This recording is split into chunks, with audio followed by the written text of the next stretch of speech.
मुख्यमंत्री देवेंद्र फडणवीस यांनी माहिती तंत्रज्ञान, नगरविकास आणि कामगार विभागाच्या अधिकाऱ्यांना 100 दिवसांचा टास्क दिलाय। संबंधित विभागाच्या पुढच्या 100 दिवसांच्या आराखड्यासंदर्भात मंत्रालयात बैठक पार पडली। यामध्ये लोकांना दर्जेदार नागरी सोयी सुविधा देण्यासंदर्भात मुख्यमंत्र्यांनी अधिकाऱ्यांना सूचना दिल्या।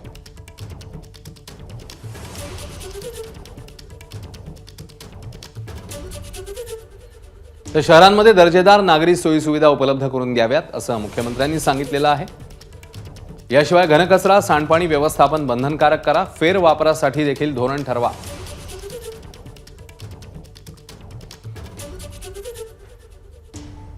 एकाच वेळी मोठी करवाढ होणार नाही याची दक्षता घ्या। पावसाळ्यापूर्वी जलसंधारणाशी संबंधित सर्व कामांना गती द्या। जलयुक्त शिवार अभियान 3 गाळमुक्त धोरण योजना प्रभावीपणे राबवा। तर ईज ऑफ डुईंग बिझनेस प्रक्रियेला अधिक उद्योगपूरक बनवण्यासाठी सुधारणा करा।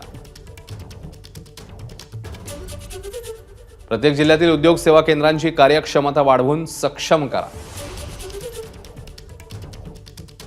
या सगळ्या गोष्टी आता सांगण्यात आल्या आहेत। एबीपी माझा, उघडा डोळे बघा नीट।